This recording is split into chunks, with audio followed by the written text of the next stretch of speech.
Well, good morning everybody. Greetings from, once again, sunny Scottish borders today. Good morning to Emily Matesic. I'll tell you a little bit about my history. You know, I mentioned that I was first alerted to making a murderer by my daughter, who was studying through in Glasgow as a journalism student. Eventually, she insisted that I watched Making a Murderer. This was back in February 2016. Previously, in our conversation, I had assured her that there was no way that police would deliberately frame somebody, that if you've got a nephew that's admitted to the crime, then that seems to solve that particular case. So I couldn't understand how there could possibly be 10 one-hour episodes. Because when you look at it at face value, it seems pretty cut and dry, doesn't it? However, having watched it in 2016, what particularly disturbed me was, of course, the Sheriff Department, and particularly although they're fairly brief comments by Robert Herman. For me, it was pretty incredulous that this guy was trying to pretend that there was nothing wrong, nothing questionable with the investigation. The conflict of interest alone would have meant that here in the UK, the case would never have even gone to trial. So I started emailing Sheriff Herman, and having had no reply after about a dozen emails, I phoned him. That was in April of 2016. And if I'm being perfectly honest, I would say that we got on pretty well. We had good, friendly chats. He was keen to listen to my side of the story and a little bit about me. He even said that he looked me up to see who I was and what I did. He mentioned that, for example, his mother also plays the accordion, because obviously I'm an accordionist, mainly. Bit of guitar as well, but mainly accordion. That's what the Charlie Bowen's postcard says. It says, "To Paul on the squeeze box, keep her moving. Go Packers and F the Bears." And he signed it, obviously, at the top there. But he's actually signed it Charlie Bowen's, but I'm sure the character is just Charlie. But anyway, well, forgive him for that. And when I phoned him, in our first conversation, one of the interesting things was that he mentioned to me, because, sorry, I should backtrack. He actually said, you know, anytime you're passing, pop in and come and have a look round and see how everybody's getting on, you know, that Making a Murder hasn't changed anything in Manitowoc. But strangely, he mentioned that him and Andy Colburn get along okay. Now, I hadn't asked him if he was getting on okay with Andy. He volunteered it. And of course, what I hadn't realised was that back in 2006, Andy Colburn and Robert Herman ran against each other to become sheriff. And I believe Robert Herman won, I think it was 16,000 votes to 10,000 for Andy Colburn. Of course, it's very, very odd, isn't it, that a mere sergeant would want to run for sheriff and consider himself to be suitable for the job. There's, again, very much, it points towards the fact that Jim Leng was offering Andy Colburn his support, and very much as a thank you for helping to frame Steve. I think that's pretty clear cut. And the way that things are covered up.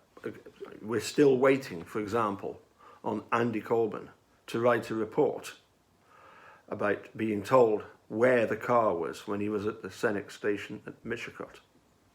But again, these are all things that will come out in the fullness of time.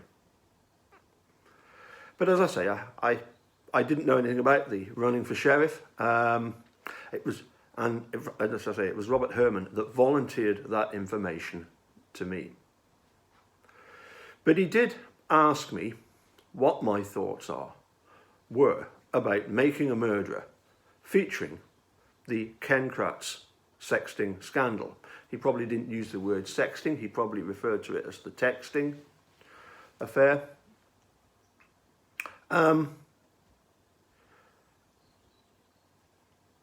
You know, I'll come back to my answer. Making a Murderer has been accused of leaving stuff out. And Emily, you yourself have pointed out that both Laura and Moira could not have kept everything in Making a Murderer, because to do so would involve including every minute of every day of both trials. Recently, people have tuned in and listened to me talking about, reading through, going through in great detail the Ken Kratz Sweaty Prize sexting career. As I say, I've recently done loads of videos about it within the last 6 months, covering all the details of the sexting scandal. Details such as the emails to and from the Department of Justice from Ken Kratz to the various members like Kevin Potter and others. I've gone through all of the, not all of them, but a whole load of press reports from the Associated Press. I think it ran for about 4 years worth of press reports to do with Ken Kratz and his sexting career. I even had a brief messenger conversation with one of Ken Kratz's lawyers. He needed about 4 of them to cover all the different litigation that he was involved in that period. As I say, I've covered the press reports.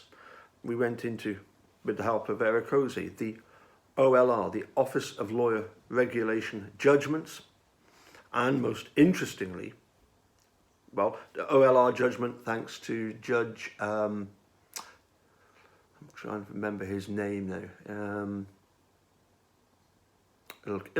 Judge Kinney, and then the civil suit.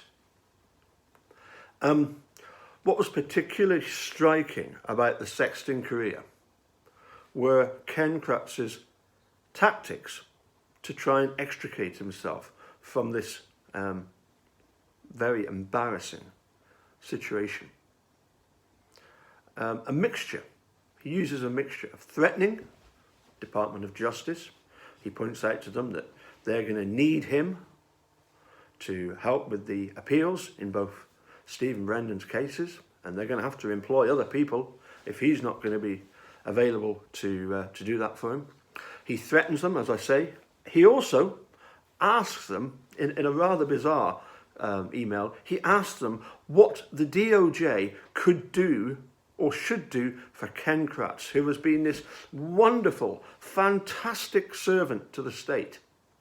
So much so that in big, bold, capital letters, he types the word unquestionable support. Amazing, isn't it? And of course, for nearly a year, Ken Kratz was successful in getting the Department of Justice to sweep the whole affair under the carpet. He had to resign from the Crime Victims' Rights Board, and he had to obviously convey that information to the Wisconsin District Attorneys Association. But for a year, nobody knew anything about it. And of course, you have to wonder about the fact that the unquestionable support for the DOJ included contributions to J.B. Van Hollen's election campaign, which in itself is just very, very questionable. But anyway, eventually though, luckily, obviously we've got Ryan Foley to thank for catching up with Ken Kratz eventually. And it was then, having gone through the whole of the Sexton career, that I realised the full extent of the scandal and how far back in time it goes. All the way back to 1999 and almost certainly further back than that.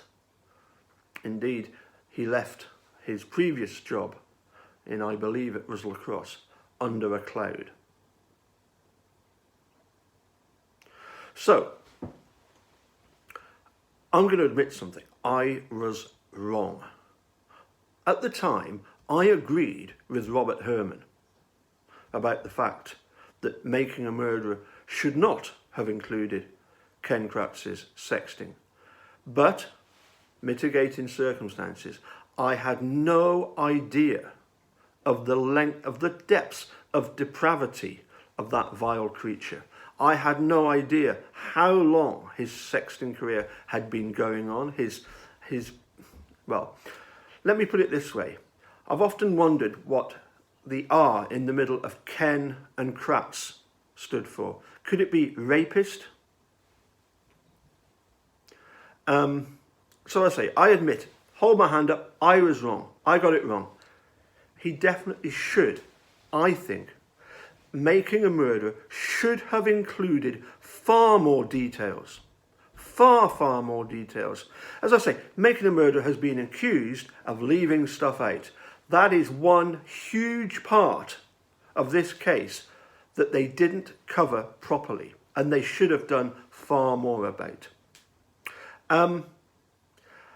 Here's the interesting thing though. Again, I've looked through all, Emily, I've looked through all of your, Google searched, Ken Kratz, Emily Matesic, sexting scandal. I can find nothing about you asking Ken Kratz about his sexting. I did find, obviously, we've been through this before, that you did a jailhouse interview and you asked Steve if he'd killed Teresa Halbach.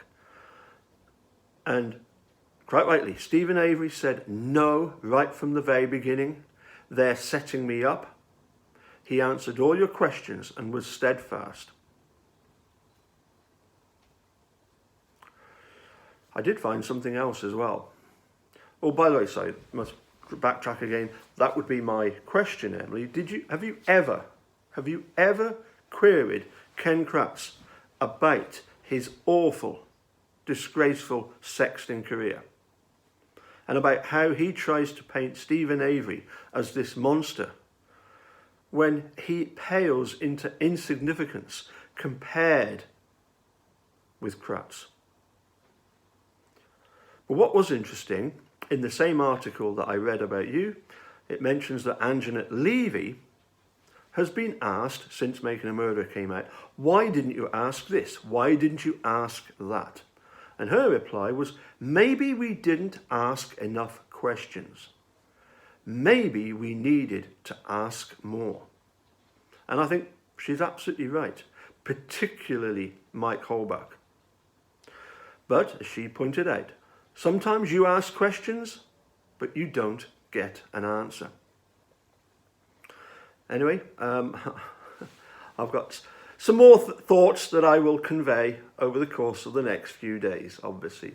We found out that the state has requested an extension. It's already had 90 days. Hopefully, they will come back with some stunning explanation as to why there is all this, to use a technical term, wonkiness going on in this case. Anyway, catch you again soon. Bye for now.